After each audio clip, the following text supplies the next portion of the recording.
ആ കൃപ നമ്മിലേക്ക് ഏതൊരു മനുഷ്യനും ഈശ്വരത്തിന് ചെയ്യേണ്ടത് അത്യാവശ്യമായ കാര്യമാണ് കാര്യവും. ആ ഉപേക്ഷ വിചാരിച്ചപ്പോൾ ഒരു കാര്യങ്ങളുമില്ല.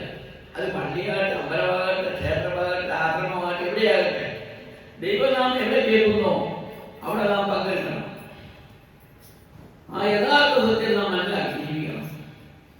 അപ്പോഴേ നമുക്ക് അന്ധകാരം മാറിക്കിടക്കുള്ളൂ. ആ ഒരു കർത്തവ്യമാണ് ഭഗവാൻ മനുഷ്യന് നൽകുന്നത്. എന്റെ നാമമാണ് കേൾക്കുന്ന മുഴുവനും, എന്റെ ഭാഷയാണ്, എന്റെ ഭാഷമാണ്, അല്ലാതെ ഭൂമി വേറൊന്നും വന്നില്ല എന്നതാൽ തന്റെ ശിക്ഷകന്മാരോട് അല്ലെങ്കിൽ മാനവലോകത്തോട് ഉപദേശിക്കുന്നു. അതാണ് കലിയുഗത്തിന്റെ അവസ്ഥ. ആ വ്യവസ്ഥയിലൂടെ നമ്മോട് ജീവിക്കുമ്പോൾ നമ്മിലായി നമ്മൾ കാണുന്ന ആ നിത്യാനന്ദ ഭാഷ അകമഴിഞ്ഞ സ്നേഹത്തിലേക്ക് എത്തിച്ചേരുന്നു. ആ വാഴ്ചയാണ് ലോകത്തിന് ആവശ്യം. അവിടെയുള്ളതായ എല്ലാ കൃതികളിലും തന്നോടുകൂടി വാഴുന്നു. ആ തന്നോടുകൂടി വാഴുന്ന വാഴ്ചയാണ് പരമാനന്ദമായി ലഭ്യമാകുന്നത്. ആ ആനന്ദമാകുന്ന വാഴ്ച നമുക്കേവർക്കും സുഹൃതമായിരിക്കുക. ആ സുഹൃത ഗുണം നമ്മെ ഭവിച്ചാലും മറ്റുള്ളവരെ കൂടിയത് അറിയിച്ച് ബോധ്യപ്പെടുത്തി അവരെ നമ്മോടുകൂടി ചേർക്കാൻ ശ്രമിക്കണം.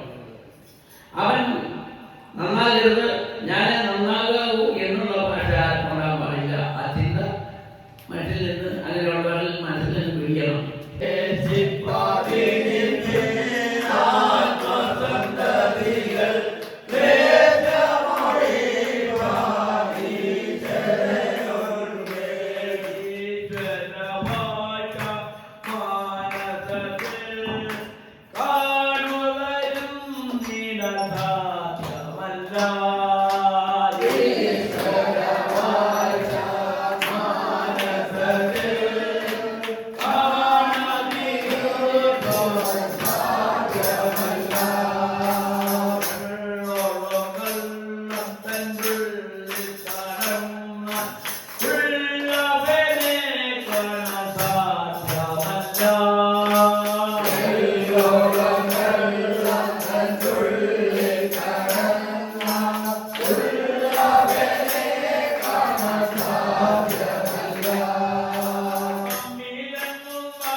ശബ്ദം ഭഗവാന്റെ നാവിലേക്ക് ഒഴുകണം. തെന്മൊഴി ഓരോന്നും കേട്ടുപോയാൽ എങ്ങനെ നാഥ മറന്നിടും ഞാൻ. തെന്മൊഴി ഓരോന്നും കേട്ടുപോയാൽ എങ്ങനെ നാഥ മറന്നിടും ഞാൻ. പഞ്ചഭൂതമാകും ദേഹതന്നിൽ വാഴുന്നോരീശനെ വന്ദിക്കുന്നേ. പഞ്ചഭൂതമാകും ദേഹതന്നിൽ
കാലത്ത് നമ്മെ രക്ഷിക്കുവാനും ആ ആഴക്കടലിൽ നിന്ന് കരകയറ്റി രക്ഷിക്കുവാനും വേണ്ടുന്ന അനുഗ്രഹങ്ങളിൽ നമ്മെ നയിക്കുവാനും ഉടമസ്ഥനായ ജഗദീശന് ഒരു മാത്രമേ ഉള്ളെന്ന ജീവിതകാലത്ത് സന്തോഷവും സമാധാനവും ഉണ്ടായി ജീവിക്കണം എന്നുള്ളത് മനുഷ്യന്റെ ആവശ്യമായിരിക്കുന്നു. ആ ആവശ്യത്തെ തടയാൻ ആരാനും സാധ്യമല്ല. അവനവന്റെ ആവശ്യം പറയേണ്ട സ്ഥാനത്ത് പറയുന്നു. ആ ഗുരുവായൂർ അതിനുള്ളതാണ്. യുഗത്തിൽ ഗുരുവും പരത്തിൽ പരമാത്മാവുമാണ്. ഈ രണ്ട് ഗുരുവും താനും ഒന്നാണ്. രണ്ടെന്നാരും വിചാരിക്കണ്ട. അപ്പൊ ഗുരുവും താനും ഒന്നാണ്. യുഗത്തിൽ പരമാത്മാവ്, യുഗത്തിൽ പരമഗുരു പരത്തിൽ പരമാത്മാവുമായി ജീവിക്കുന്നു. അതാണ് നാം കാണേണ്ടത്. അങ്ങനെയാണെങ്കിൽ ഒരു മനുഷ്യന് അകവുമുണ്ട് പുറവുമുണ്ട്. അകം പരമാത്മാവും യുഗത്തിൽ പരമഗുരുവാണ് വരുന്നത് ഒരു ശരീരത്തിൽ. ഈ രണ്ടും അന്യമല്ല. പിന്നെ നാം ഇത് അന്യമായി തേടി പോകുന്നത് മറ്റൊരുവയ്ക്ക് പോകേണ്ട വല്ല കാര്യമുണ്ടോ? മനുഷ്യന്റെ ആവശ്യം നിറവേറ്റുവാനല്ലേ ഈശ്വര സേവ. അത് അനാചാരം മനസ്സ് കൊടുക്കരുത്.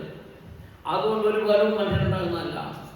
ഈ അനാചാര മനുഷ്യൻ മുഴുകി മനുഷ്യൻ മലയുന്നത് കണ്ട് സങ്കടപ്പെട്ടാണ് ശക്തി താനെ പരിഹരിക്കുന്നത്.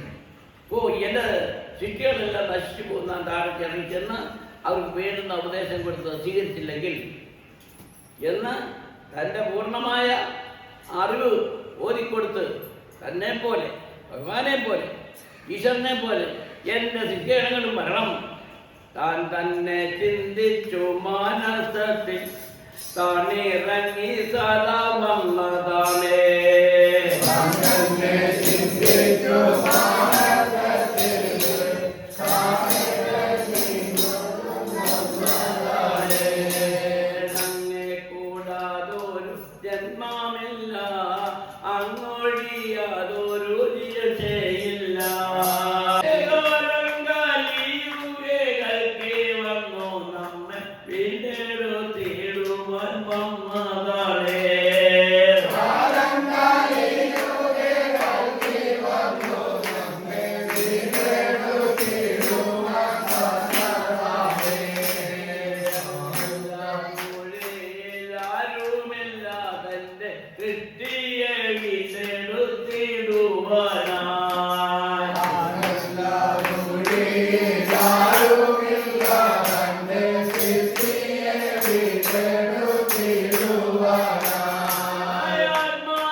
മനുജന്മത്തിലെ പാപഭാരങ്ങളെല്ലാം പാടെ വഹിച്ചൊഴിച്ച് അന്ധകാരത്തിൽ നിന്ന് വീണ്ടെടുത്ത് മോചനം കൊടുക്കുന്ന ഈ കാലം പരിഹസിച്ചും ദുഷിച്ചും ആക്ഷേപിച്ചും ഒരു മതത്തിലും പോകരുത്. ഏത് മതത്തിലും മതം പലതുണ്ടെങ്കിലും ഈശ്വരൻ ഒന്നേ ഉള്ളൂ. ആ ദൈവത്വമാണ് ദൈവനാമമായി ഭരിക്കുന്നത്. അത് മതിവരുവോളം കലിയുഗത്തിൽ ധാരകഴിഞ്ഞുകൊണ്ട് നൽകുന്നു. നദി പോലെ ഇത് ഒഴുകിക്കൊണ്ടിരിക്കുന്നു. അതിനൊരു നിർത്തില്ലാതെ ഇങ്ങനെ ഒഴുകിക്കൊണ്ടിരിക്കുന്ന പശ്ചാത്തലം ഭൂമിയിൽ അവിടെ പോയിരുന്നാൽ കാണാൻ സാധിക്കും. ശുഭാർത്തിൽ മാത്രമേ അത് അറിഞ്ഞ് ബോധ്യപ്പെടാൻ സാധിക്കത്തുള്ളൂ. അല്ലാതെ മറ്റൊരിടം ഇവിടെ പോയിരുന്നാലും ഇത് കാണുകയില്ല. എല്ലാം പരിപൂർണതയിലാക്കി താൻ സ്വസ്ഥതയിലേക്ക് അടങ്ങുന്ന കാലമാണ് കലിയുഗം. അപ്പൊ തന്നിൽ അടങ്ങിയിരുന്ന പരമസത്യത്തെ ശിഷ്യാൻ മനുഷ്യന്മാരെ ബോധ്യപ്പെടുത്തുകയാണ്. അങ്ങനൊരു വസ്തുവായിരുന്നു നാം എന്ന് അറിയത്തക്ക വിധത്തിൽ ആത്മാക്കൾ അറിയണം. അതിനെ അങ്ങനെ അറിയിക്കാനാണ് താൻ ക്രേതയും ബാഹുലേനും വന്ന് കലിയുഗത്തിൽ പൂർണ്ണതയായ അവസ്ഥകൾ തെളിയിക്കുന്നത്. ഈ ഒരു അവസ്ഥയിൽ എന്നെ സ്ഥിതി ചെയ്യുന്നു. കുഞ്ഞുങ്ങളെ നിങ്ങൾ അതാകണം. എങ്കിൽ മാത്രമേ മോചനമുള്ളൂ. അന്ത്യത്തിൽ മോചനമുള്ളൂ. മനുഷ്യാത്മാക്കൾക്ക് ശാന്തിയും സമാധാനവും. അതാണ് അതിൻ്റെ വ്യവസ്ഥ. ഓരോരോ വ്യവസ്ഥകളിലും ഈശ്വരന്റെ നാമമുണ്ട്. ഓരോരോ ജ്ഞാനങ്ങളിലും തന്റെ തത്വഗുണങ്ങളാണ്. ഓരോരോ അറിവുകളിലും തന്റെ ഗുരുതത്വമാണ്. ഓരോരോ ശ്വാസത്തിലും ആത്മബോധമുണ്ട്. ഓരോരോ ചിന്തയിലും ദൈവമുണ്ട്. നാവ് സരസ്വതിയാകുന്നു. മനസ്സ് പരമാത്മാവാകുന്നു. അറിവ് ഗുരുവാകുന്നു. ഇവ മൂന്ന് ഒത്തിണങ്ങുന്നതാണ് മനുഷ്യ ജീവിതം. അതിനെയെല്ലാം തരണം ചെയ്തുകൊണ്ട് ഉദ്ഭവകരണം മുതൽ നമ്മൾ കൂടെ നിലനിർത്തിയിരിക്കുന്നു. ബ്രഹ്മാവിഷ്ണു മഹേശ്വരന്മാർ ത്രിമൂർത്തികൾ പോലും. അതും നമ്മിൽ തന്നെ ഒരു മനുഷ്യനിൽ തന്നെ സ്ഥിതി ചെയ്യുന്ന ഒരു വസ്തുവാണ്. അതിനെ ചൂണ്ടിക്കാണിക്കാൻ ആരുണ്ട്? അതിനെ അറിയിച്ച് ബോധ്യപ്പെടുത്താൻ ബോധ്യപ്പെടുത്താൻ അതും ശുഭാനന്ദൻ മാത്രം. നാം അല്ലാതെ മറ്റാർക്കും അതിന് സാധ്യമല്ല. കാരണം എന്താണ് തീർത്ഥത്തിൽ പോകുന്ന ത്രിമൂർത്തി? എന്താണ് അവരാരാണ്? എന്തിനു വേണ്ടി അവർക്കുണ്ട്? അവർ ജന്മമെടുത്തു, അവർക്ക് ജന്മം നൽകി. ഏതെങ്കിലും ഒരു പുരാണത്തിൽ ഇത് പറയുന്നുണ്ടോ? പറയുണ്ടെന്ന് മാത്രമല്ലാതെ തെളിവില്ല. അതുകൊണ്ടാണ് പ്രയോജനം എന്താണ്? തിയേറ്ററിൽ പോയി പടം കണ്ടു, സംഭാഷണം ഇല്ലെങ്കിൽ അത് കണ്ടതുകൊണ്ട് ആർക്കെങ്കിലും എന്തെങ്കിലും ഒരു പടം ഒഴുകി കൂടുന്നു. അതിൻ്റെ അർത്ഥം എന്താണെന്ന് അറിയുന്നു. ഇത് പറയുന്നത് പോലെ ഭഗവാൻ ഉണ്ടെന്നറിയുന്നു. നേരിക്കാണാതെ നേരിക്കണ്ട് തന്റെ പ്രഭാഷണം അറിയാതെ ആരാണെന്ന് എങ്ങനെയാണ്? അതിനാണ് താൻ ആത്മബോധത്തെ നിലനിർത്തി ആചാര കർമ്മങ്ങൾ പ്രവർത്തി മനുഷ്യനെയും അത് പ്രവർത്തിക്കാനായിട്ട് ജന്മം കൊണ്ട് ഭൂമിയിലേക്ക് അയച്ചു. ആ നരജന്മം എടുത്തു നരലോകത്തിൽ. അതാണ് കാരണം. ഇത് നരകമാണ്, നരകത്തിൽ നരജന്മമാണെന്ന് തിരിക്കുന്നത്. ഈ നരലോകത്തിലെ അംശങ്ങളാണ് ചേർത്ത് പഞ്ചഭൂതമാകുന്ന ദേഹം ചേർന്നത്. അതുകൊണ്ടാണ് നരലോകത്തിൽ നരനെ സൃഷ്ടിച്ചു.